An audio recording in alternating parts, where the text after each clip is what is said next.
야곱의 이 출생 이야기에서 느끼는 것은 뭔가 지지 않으려고 아등바등 그런 어떤 살아갈 것 같은, 아등바등 살 것 같은 그런 예감을 주는 인물입니다. 아니나 다를까요? 야곱은 창세기 이야기 속에서 정말 얄미운 짓을 많이 합니다. 오늘 본문이 또한 그 중에 하나입니다. 형 에서가 사냥을 해서 굉장히 지쳐있고 시장해 있을 때에 허기가 진 상태에서 동생은 또 이 집에서 팥죽을 쓰고 있는 그런 상황이었습니다. 자, 여기서도 이제 에서는 굉장히 남성답죠. 사냥을 하고 짐승을 잡고 뭐 이런. 야곱은 어머니 치맛자락 붙들고 집에서 요리나 하고 요즘 말로 하면 요리 잘하는 뭐 남자라 그럴까요? 치마 폭에 쌓여서 집에 있는 그런 남자였습니다. 그러니까 이게 이제 두 개가 이 에서의 이 남성다움, 야곱의 이 여성다움이 어떻게 보면 가정 안에서 부딪히는 것입니다. 본문 속에서는 자세히 등장하고 있지는 않습니다. 팥죽을 쓰고 있는데 이 형 에서가 사냥을 하고 와서 배가 고파서 팥죽을 달라 그럽니다. 정상적인 동생 같으면 그래 내가 했으니까 뭐 한 그릇 주지 뭐 그러고 줄 수 있는데, 자, 형의 약점을 이용해서 거래를 합니다. 형이 만약에 장자의 명분을 내게 팔 것 같으면 내가 팥죽을 주겠다 이렇게 제안을 합니다. 자, 장자의 명분이 눈에 보이는 것도 아니고 또 그것을 판다고 해서 장자의 명분이 실질적으로 야곱에게 넘어가는 것도 아니고 말이죠. 요즘으로 하면 뭐 계약서를 썼으면 모르겠는데 계약서를 쓴 것도 아니에요. 그냥 말로 장자의 명분 내한테 팔아. 그래 팔게. 그리고 팥죽 한 그릇 얻어먹고 갔습니다. 하지만 이제 성경은 오늘 본문 34절에 보면 에서가 장자의 명분을 가볍게 여겼다 이렇게 기록하고 있습니다. 야곱은 장자의 명분을 귀하게 여겼습니다. 뭐 욕심이 있어서 그런지 아무래도 장자면은 아버지에게 유산도 2배로 물려받고 뭔가 첫째라는 그런 이미지가 좋았던 것 같아요. 뭐 방법은 조금 야비한 방법이었지만 어쨌든 첫째가 되는데 장자의 명분을 사는 데는 주저하지 않았습니다. 파는 데는 주저하지 않았습니다. 자, 이 사건은 나중에 아버지 이삭으로부터 형 에서가 받아야 하는 축복권을 가로채는 이 사기 행각으로 이어지게 됩니다. 뭐 사기라는 단어가 좀 거슬릴지 모르겠습니다만은 어쨌든 아버지 속이고 에서를 속였으니까 이제 그런 용어를 붙이는 것입니다. 27장을 보면 이삭이 나이가 많아서 족장의 축복권을 넘기려고 합니다. 그래서 에서에게 사냥을 해서 가져오면 그 고기를 배불리 먹고 기분 좋은 상태에서 너를 마음껏 축복하겠다 이렇게 약속을 했습니다. 그런데 이 이야기를 리브가가 들었습니다. 자, 오늘 본문에 에서는 이삭은 에서를 사랑하고 또 야곱은 리브가가 사랑했다 이렇게 되어 있죠. 그래서 리브가가 이야기를 듣고 이 장자의 축복권을 에서에게 줄 게 아니고 야곱에게 줘야 되겠다 이런 생각을 했습니다. 야곱의 편이 되어서 에서가 오기 전에 염소를 잡아서 별미를 만들어 에서의 흉내를 내면서 아버지 이삭에게 야곱이 장자의 축복을 받게 됩니다. 이삭은 눈이 어두워서 목소리는 분명히 야곱인데 뭐 털도 있고 이렇게 막 물론 가장을 했습니다만은 그래서 에서인 줄 알고 야곱에게 마음껏 축복을 했습니다. 그 축복의 내용이 창세기 27장 27절에서 29절에 기록이 되어 있습니다. 같이 한번 읽어보겠습니다. 그가 가까이 가서 그에게 입 맞추니 아버지가 그의 옷에 향취를 맡고 그에게 축복하여 이르되 내 아들의 향취는 여호와께서 복 주신 밭의 향취로다. 하나님은 하늘의 이슬과 땅의 기름짐이며 풍성한 곡식과 포도주를 내게 주시기를 원하노라. 만민이 너를 섬기고 열국이 내게 굴복하리니 내가 형제들의 주가 되고 내 어머니의 아들들이 내게 굴복하며 너를 저주하는 자는 저주를 받고 너를 축복하는 자는 복을 받기를 원하노라. 아멘. 자, 이 복의 내용을 한번 보십시오. 특별히 28절 하나님이 하늘의 이슬과 땅의 기름짐이며 풍성한 곡식과 포도주를 내게 주시기를 원하노라. 물질적으로 정말 하나님께서 마음껏 복 주시기를 원한다. 하는 일들마다 잘 되기를 원한다. 그런 내용이죠. 그리고 만민이 너를 섬기고 열국이 내게 굴복하고 내 형제의 주가 되고 내 어머니의 아들들이 내게 굴복하며 저주하는 자를 너를 저주하는 자는 저주를 받고 너를 축복하는 자는 복을 받게 될 것이다. 놀라운 복을 빌어 주었습니다. 자, 이에 비해서 에서는 나중에 들어와서 나에게도 남은 복을 주세요. 나에게도 남은 복을 빌어 주세요. 울면서 호소했는데요. 그때 이삭이 이런 복을 주었습니다. 39절, 40절 한번 보겠습니다. 한번 읽어봅시다. 그 아버지 이삭이 그에게 대답하여 이르되 내 주소는 땅의 기름짐에서 멀고 내리는 하늘의 이슬에서 멀 것이며 너는 칼을 믿고 생활하겠고 내 아우를 섬길 것이며 내가 매임을 벗을 때에는 그 멍에를 내 목에서 떨쳐버리리라 하였더라. 자, 찌꺼기 복을 주기는 했는데 이게 복인지 좀 헷갈립니다. 내 주소는 땅의 기름짐에서 멀고, 아무리 노력해도 너는 뭔가 잘 안 될 거라는 것이죠. 내리는 하늘의 이슬에서 멀 것이고 농사를 지어도 안 될 것이고 뭐 이래도 저래도 안 된다는 것입니다. 너는 칼을 믿고 살겠으며 내 아우를 섬기게 될 것이다. 내 매임을 벗을 때는 멍에를 내 목에서 떨쳐버리라. 어느 정도 또 나중에 장성해서 힘이 있을 때는 그것을 벗을 수는 있겠지만 초창기에는 내 동생 섬긴다. 그렇게 복을 빌어 주었습니다. 야곱의 복과 이 에서의 복이 굉장한 차이가 있습니다. 이 일로 이 형인 이 에서는 동생을 죽이려고 하죠. 내 복을 가로채서 그러면서 죽이려고 합니다. 자, 그래서 야곱이 도망을 갔는데 밧담 아람에 있는 외삼촌 라반의 집에 도망을 가게 되었습니다. 야곱은 외삼촌 집에서 20년 동안 라반의 변덕스러움 때문에 많은 고생을 하게 됩니다. 어떻게 보면 형이나 아버지를 속인 그 죄값을 톡톡히 치루었다고 할 수 있습니다. 이 라반의 집에서 20년 동안 있으면서 어떻게 보면 야곱은 인생의 성숙기를 맞이하고 있는 것입니다. 20년 동안 계속 고통 가운데 자신을 돌아보고 자신이 행한 일들을 돌아보면서 또 외삼촌 라반에게 계속해서 속임을 당하는 그런 과정 속에서 사람이 점점 성숙해 가는 것입니다. 형 에서를 속이고 장자의 축복을 가로챈 그 죄로 인하여서 야곱은 외삼촌 라반의 집에서 죽을 고생을 합니다. 하지만 아버지 이삭의 축복대로 손을 대는 일들마다 잘 되었습니다. 외삼촌 라반이 여러 가지 방법으로 야곱의 품삯을 줄이려고 했지만 방법을 바꿀 때마다 하나님은 그 방법이 바꾸어지는 대로 야곱에게 축복을 했어요. 흰 염소는 오늘부터 내 것이고 검은 것은 다 내 것이야. 흰 염소, 그때부터 흰 염소만 계속 나오고 흰 양만 나오고 안 되겠어. 흰 양 내 것으로 너 이제 검은 거 해. 또 그때부터 검은 것만 계속 나오고 안 되겠어. 이제는 얼룩덜룩한 거 잘 안 나니까 너 그거 이제 너의 몫으로 하고 나머지는 다 내 것이야. 근데 그 다음부터 또 얼룩덜룩한 것이 나오고 말이죠. 하나님이 복을 주시니까 막을 수가 없는 것입니다. 야곱이 라반의 집에서 부자가 되었습니다. 근데 과거 못지않게 라반이 이상한 눈으로 보고 그 아들들이 이상한 눈으로 보고 이러니까 한날 보따리를 싸서 도망을 가게 됩니다. 자, 도망가면서 뭐 이런저런 일이 있었지만 하여튼 은혜 가운데 잘 마무리되었습니다. 그것도 하나님 지켜주시는 은혜 가운데 일이 마무리된 것이죠. 그런데 외삼촌 라반의 그늘에서 벗어나자마자 또 형 에서가 400명의 군사를 거느리고 자기를 죽이려고 달려온다. 이런 소식을 듣게 됩니다. 야곱은 또 위기를 맞이하는 것입니다. 위기의 순간에 이 야곱이 또 이 신앙으로 이걸 참 접근을 했어야 되는데 이게 또 옛날에 몸으로 익혔던 약삭빠른 행동이 또 나타나기 시작합니다. 발동이 되었습니다.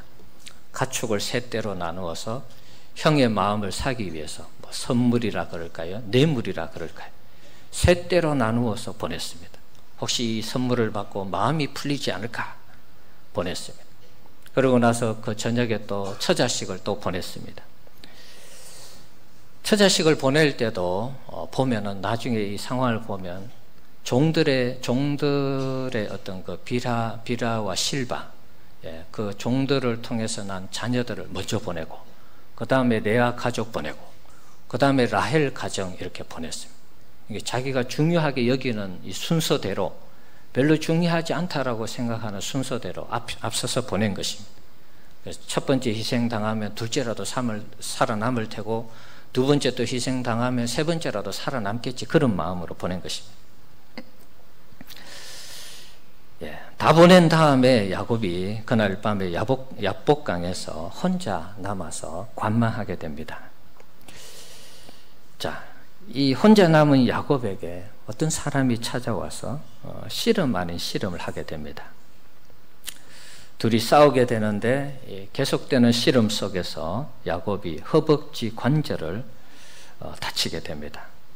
자, 걷지 못하는 그런 상황에서, 자, 이 낯선 남자, 낯선 사람은 하나님께서 보내신 천사였습니다.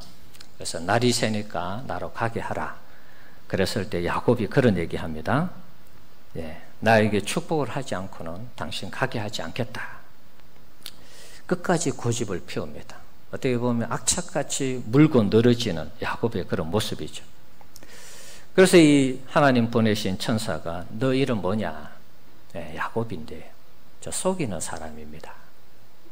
그래서 너의 이름을 야곱이라고 하지 말고 이제부터는 이스라엘이라 해라. 하나님과 겨루어 싸워서 이겼다, 그런 뜻입니다. 그리고 야곱을 축복하고 떠났습니다. 그리고 나서 야곱은 에서와 만나는데요, 정말 뜻밖의 일이 벌어졌습니다. 원수같이 칼을 갈면서 기다렸던 그 에서 형이 말이죠, 눈 녹듯이 그 원한의 어떤 감정이 다 풀어지면서 쉽게 화해가 되고 서로 축복하면서 각자의 길을 가게 되었습니다. 이 모습을 보면서 악착같이 영적인 복을 사모한 이 야곱의 이 모습이 어쩌면 에서와의 관계에서 하나님께서 이기게 한 그런 모습이 아닌가, 그런 생각을 해봅니다. 야복강에서 씨름을 했다고 했는데 이 씨름이 무엇일까요? 뭐 여러 가지로 해석할 수 있겠습니다만은 대충 우리 대체로 보편적인 해석은 기도라고 보는 것입니다. 주의 천사와 함께 기도하면서 나를 축복해 주지 아니하면 당신을 가도록 하지 않겠다라고 그렇게 붙들었는 것, 이것이 야복강에서 야곱의 기도라는 것입니다. 에서와의 문제를 해결해 주지 아니하면 당신을 놓지 않겠다. 에서와 이 원한의 갈등 속에 있는 이 상황을 당신이 해결해 주지 아니하면 내가 당신을 보내지 않겠다. 그런 마음으로 밤새도록 간절히 기도하면서 그가 하나님 앞에 간구했을 때 뜻밖의 이 에서가 쉽게 마음이 풀어지면서 화해를 한 것입니다.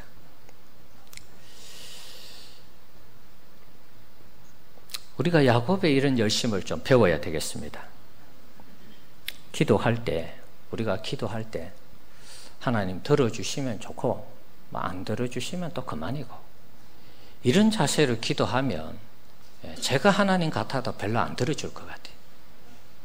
기도해서 들어주면 좋아요, 오케이. 안 들어주면 안 들어줘도 괜찮아요, 오케이. 여러분 같으면 들어줄 것 같습니까? 어떻습니까?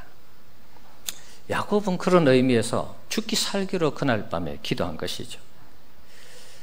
관절이 부러졌다, 이것을 상징적인 의미로 굳이 해석을 한다면 얼마나 열심히 기도했던지 그 자리에서 일어나지 못할 정도로, 여러분 무릎을 꿇고 기도하든 양반 다리를 해서 기도하든 어떤 형태로든 앉아서 내가 이 기도가 응답될 때까지 하나님 내 일어서지 않을게요, 그리고 기도했다면 여러분 거기에 몇 시간이 지났을 때 여러분 당장 일어날 수 있겠습니까? 못 일어날 것입니다. 그만큼 야곱은 간절하게 하나님 앞에 이 에서와의 문제, 단판을 하나님께 맡긴 것입니다. 악착같이 기도하니까 하나님이 그 기도를 들으셔서 에서와의 문제가 정말 쉽게 은혜 가운데 해결이 되었습니다. 야곱의 이 전반기 인생을 생각하면 성숙한 그런 신앙인의 모습은 분명 아닙니다. 굉장히 인간적이고 약삭빠르고 계산적인 그런 인물입니다. 그런데 하나님은 이런 인물을 다듬고 다듬어서 아브라함과 이삭의 뒤를 잇는 믿음의 족장이 되게 하셨습니다. 그리고 초기 히브리 민족을 형성하는 일에 크게 공헌하도록 했습니다. 아브라함의 아들이 12명이죠. 그 아들들이 다 장가가고 시집가서 그 가족이 70명이 됐습니다. 그러면서 그 가족이 애굽 땅에 내려가서 엄청난 인구로 불어난 것입니다. 초창기의 이 야곱의 인생은 히브리 민족을 형성하는데 크게 기여했다고 볼 수 있는 것입니다. 사랑하는 성도 여러분, 여러분은 야곱처럼 영적인 복에 대해서 사모하는 마음이 있습니까? 우리 교회 어른들을 보면 가끔 이런 욕심이 있는 것 같아요. 대신방을 할 때 우리 어른들은 제일 먼저 대신방 받기를 원해요. 사실은 대신방 가면 그 본문이 정해져 있잖아요. 제가 미리 다 준비를 해서 갑니다. 유인물로. 그래서 뭐 바뀌는 경우는 거의 없습니다. 가끔만 바뀌는 경우도 있지만. 그래서 먼저 가도 똑같은 본문, 나중 가도 똑같은 본문입니다. 굳이 먼저 받든 나중 받든 별 차이가 없어요.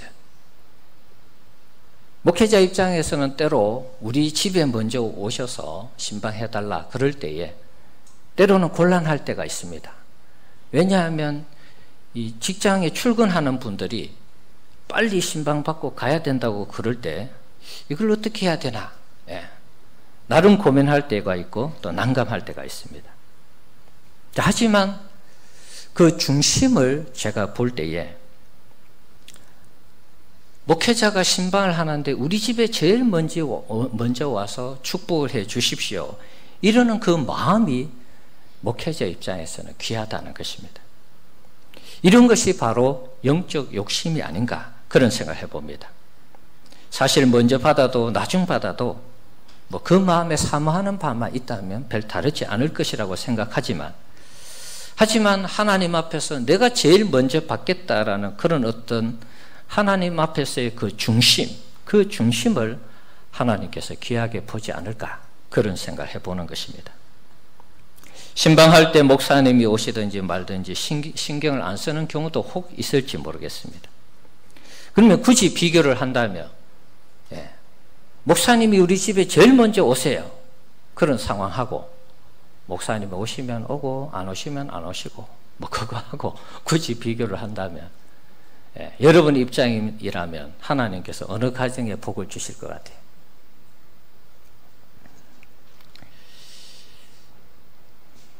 아무래도 여러분 신방을 대함에 있어서 사모하는 마음, 그리고 갈급해하는 그 심령, 그 가정에 하나님 더 복을 주지 않겠습니까? 이번 가을에는 모르겠어요. 이 설교를 듣고 이번 가을에는 우리 집에 제일 먼저 모셔야 되겠다, 뭐 그렇게 생각할지 모르겠어요. 그런 중심을 가져달라는 것이고요. 양보하는 것도 또 미덕입니다, 여러분. 그러니까 하나님 앞에 신방을 대할 때 그 중심을 지금 얘기하는 거예요. 우리 집에 신방을 와도 좋고 안 와도 좋고 뭐 받아도 좋고 안 받아도 좋고, 그런 신방하고 우리 집에 꼭 오셔야 되고 우리 집에 제일 먼저 오셔야 되고 그런 마음으로 신방 받는 거하고 어떤 차이가 나겠느냐 하는 것입니다. 사실 야곱이 아버지 이삭의 장자의 축복을 받았을 때 사실은 야곱의 이름으로 받지 않았죠. 누구의 이름으로 받았습니까? 에서의 이름으로 받았습니다. 이삭도 에서인 줄 알고 축복했잖아요. 만져보고 잘 보이지는 않았지만 너 에서 맞냐? 목소리 들으니까 야곱 같은데, 야곱이 속였죠. 저 이삭 에서예요. 만져보세요. 털도 있고 그렇잖아요. 그래서 에서인 줄 알고 축복했습니다. 결국 이삭은 에서에게 야곱이었지만 에서인 줄 알고 복을 빌어 주었습니다. 그런데 막상 복은 누가 받았습니까? 야곱이 받았습니다. 이게 여러분 시사하는 바가 크지 않습니까? 이삭은 에서인 줄 알고 복을 빌어 줬는데 복받은 사람은 야곱이다, 그런 말이죠. 에서는 장자의 복에 대한 관심이 없었습니다. 결국 그의 무관심 때문에 마지막엔 장자의 축복권이 임자가 바뀌었습니다. 장자권에 대한 사모함이나 장자권을 잃지 않기 위해서 정말 욕심을 가지고 하나님 앞에 신앙생활한 것이 아니고 뭐 장자권 없으면 어때? 이런 마음으로 살았다는 거예요. 그러니까 이삭이 축복할 때 그 축복의 순간에 임자가 바뀌는 것입니다. 이삭도 에서인 줄 알고 축복했습니다. 그의 고백 속에서도 있습니다. 그런데 복을 받기는 야곱이 받았습니다. 에서를 가장한 야곱이었지만 복을 받는 그 자리에 야곱이 있었기 때문에 야곱이 복을 받은 것입니다. 창세기 27장 33절 말씀 한번 보겠습니다. 방송실 주무시는 것 같아요. 네. 27장 33절 읽어봅시다. 이삭이 심히 크게 떨며 이르되 그러면 사냥한 고기를 내게 가져온 자가 누구냐? 너가 오기 전에 내가 다 먹고 그를 위하여 축복하였은즉 그가 반드시 복을 받을 것이니라. 이삭 입장에서는 분명히 에서에게 복을 줬는데 야곱이 복을 가로채 갔다 그러니까 엄청 이게 충격으로 다가온 것입니다.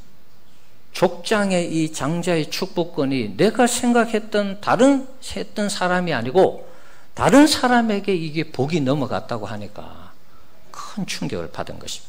부들부들 떨면서 그러면 먼저 복을 받아간 사람 누구야? 얘기하는 것입니다. 그러면서 뭐라 그랬습니까? 그가 반드시 복을 받을 것이니라. 나는 에서라고 생각해서 복을 줬는데 그 받은 사람, 직접 와서 안수받은 그 사람이 복의 주인공이 될 것이다. 그 이야기하는 것입니다. 그리고 37절 또 읽어봅시다. 이삭이 에서에게 대답하여 이르되 내가 그를 너의 주로 세우고 그의 모든 형제를 내가 그에게 종으로 주었으며 곡식과 포도주를 그에게 주었으니 내 아들아 내가 내게 무엇을 할 수 있으랴. 내가 이미 축복할 것 다 축복했다는 것입니다. 그리고 그를 너의 주인으로 세우고 그의 모든 형제를 내가 그에게 종으로 주었다는 것입니다. 그리고 곡식과 포도주를 그에게 주었다는 것입니다. 이미 줄 것 다 줬는데 너에게 내가 무엇을 주겠느냐. 에서가 장자의 이 복을 소홀히 여긴 그 죄값을 지금 톡톡히 치르고 있는 것입니다. 야곱에게 모든 복이 다 넘어갔음을 지금 이삭이 시인을 하고 있습니다. 이것을 보면 우리가 영적인 복에 관심을 갖고 하나님 앞에 복을 사모하면 하나님은 그 중심을 보시고 축복하는 놀라운 역사로 이어지게 한다는 것입니다. 우리 성도님들 영적인 복을 사모하시기 바랍니다. 영적인 복에 대해서 욕심을 내시기 바랍니다. 예배 시간에도 가능하면 여러분 좀 일찍 오시고 예배 시간에도 좀 앞자리에 앉으시고 그러시면 좋을 것 같아요. 과거에 이제 목사님들 그런 얘기 하잖아요. 앞자리에는 금자리, 중간에는 은자리, 뒤에는 알아서 이제 이해를 하십시오. 예배 시간에 과거에는 앞에 앉으려고 어른들이 굉장히 많은 노력을 했습니다. 별거 아닌 것 같은데 같은 자리잖아요. 같은 자리. 그런데 그런 열심을 내라는 것입니다. 마음가짐이 다르지 않습니까, 여러분? 내가 하나님 앞에 예배 드리러 나오는데 제일 먼저 와서 근데 제일 앞자리에 앉아야지. 이런 마음으로 오는 거 하고 그냥 아무 데나 앉아서 예배 드리면 되지. 뭐 이런 마음하고 마음가짐이 다르지 않습니까? 예배를 준비하는 마음가짐. 예배에 참여하고 기도에 참여할 때도 야곱과 같은 마음으로 예배하고 기도했으면 좋겠습니다. 야곱이 압복강에서 자신을 축복하지 아니하면 하나님의 사람을 놓아주지 않겠다고 결심한 것처럼 내가 오늘 이 예배 시간에 하나님이 나를 만나주지 아니하며 내가 하나님을 놓지 않겠다. 내가 이 자리를 떠나지 않겠다. 내가 기도하러 왔을 때 내 기도에 하나님이 응답하지 아니하면 내가 이 자리를 떠나지 않겠다. 그런 마음의 중심을 가지고 하나님 앞에 나온다면 우리의 예배와 우리의 기도가 여러분 달라지지 않겠습니까? 적어도 우리가 이런 중심을 가지고 하나님 앞에 나와서 예배하고 기도한다면 하나님은 우리를 반드시 만나 주실 것입니다. 우리의 기도에 반드시 응답하실 것입니다. 영적인 복에 대해서 욕심을 내는 우리 성도님들 되시기 바랍니다. 여러분 수련회도 사모하시고 수련회 가니까 따라간다 이런 마음보다는 수련회 가서 내가 말씀 들을 때는 은혜 받고 수련회 가서 우리 성도들 잘 모르는 성도들과 함께 교제하고 좋은 시간 보내야지 그런 마음으로 가시면 좋겠어요. 시간이 안 나시는 분들은 전에도 얘기한 것처럼 하루라도 내가 시간을 내서 같이 한번 참여해야 되겠다. 그런 욕심도 좀 내보시기 바랍니다. 적어도 우리의 신앙이 세상에 있는 세상에서 우리가 뭐 여러 가지 직장생활도 하고 학교도 다니고 사업도 경영합니다. 하나님을 예배하고 하나님을 섬기는 이런 부분들이 세상의 것에 좀 밀리지 않았으면 좋겠어요. 뭐 저의 욕심인지는 모르겠습니다만은 예배는 빠져도 되고 교회는 빠져도 되는데 직장은 안 빠지고 사업장 안 빠지고 학교는 안 빠져요. 어느 게 이게 더 참 귀하게 여기는지 모르겠어요. 우리는 하나님 사랑한다 그러고 하나님 위한다 그러고 하나님 나라를 먼저 구한다고는 하는데 우리의 삶에는 꼭 그렇게 우리의 삶을 통해서 나타나는 부분은 꼭 그런 것 같지는 않아요. 립 서비스 같아요. 하나님 앞에. 하나님 사랑해요. 그러면서 우리는 자꾸 다른 일을 해요.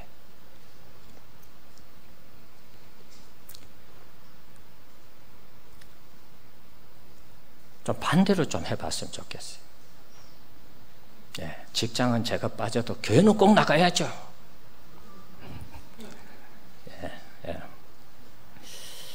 같지 않아서 웃으시는 것 같아요. 야, 목사님 참 꿈도 야무지시다. 직장을 어떻게 안 나가고 영적 욕심을 좀 부려보라는 것입니다. 우리 성도님들 팥죽 한 그릇에 장자의 명분을 판 에서 보면 한심하죠, 여러분? 근데 그 한심한 에서가 여러분 우리 자신이 아닐까요? 하나님의 나라와 의가 귀하다고 하는데 막상 여러분 바쁘시면 힘들면 어려우면 지치면 아프면 하나님 나라도 하나님의 의도 다 뒤로 물리는 거 아닙니까? 에서가 뭐라 그랬습니까? 팥죽 한 그릇 줘. 형 장자의 명분 팔면 내가 줄게. 야 배고파 죽겠는데 무슨 지금 장자의 명분이 중요해. 빨리 줘. 내가 팔아버릴게. 너 사. 목사님 바빠 죽겠는데 뭐 수련회 한다 그러고 성교 간다 그러고 예배 시간 나오라 그러고 주일 빠지지 마라 그러고 기도에 나오라 그러고 새벽에 못 나오면 금요 기도에 나오라 그러고 왜 그러십니까? 바빠 죽겠는데 힘들어 죽겠는데 먹고 살기도 힘든데 교회가 나를 살립니까? 모르겠어요. 여러분 마음속에. 여러분 그것이 에서의 모습 아닙니까 여러분? 지금 당장 배고파 죽겠는데 장자 명분이 뭐 필요하냐? 지금 당장 아파 죽겠는데 힘들어 죽겠는데 바빠 죽겠는데 먹고 살기 바쁜데 뭐 자꾸 교회 나오시라 그러고 수련회 참석하시라 그러고 왜 그러시냐고. 그거나 여러분 뭐가 다릅니까 여러분?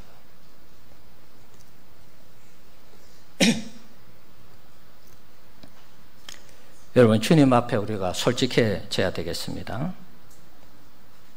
사실 우리가 이 시대에 에서와 같은 존재들입니다. 저도 마찬가지입니다. 여러분하고 구분하지 않습니다. 저도 그렇고 여러분들도 에서와 같은 그런 부분이 있는 것입니다. 우리 성도님들 세상에 지지 마시고 영적인 복에 욕심을 내시기 바랍니다. 악착같이 하나님의 복을 사모하시고 그 복을 받기까지 내가 예배를 중단하지 아니하고 기도를 중단하지 않으리라 이런 믿음을 가지시기 바랍니다. 예배 받으시면 뭐 좋고 안 받으셔도 그만이고, 예배 기도 들어주시면 좋고 안 받으셔도 그만. 이게 아닙니다, 여러분. 내가 오늘 예배 와서 하나님의 복을 반드시 받으리라, 내가 기도에 참여해서 반드시 하나님 만나리라, 이런 영적 복을 사모하시기 바랍니다. 이런 욕심은 부려도 좋잖아요, 여러분. 쓸데없는데 욕심 부리는 것보다 얼마나 좋습니까? 이런 복에 대한 욕심을 가지시고 믿음으로 승리하시기를 주의 이름으로 축원합니다.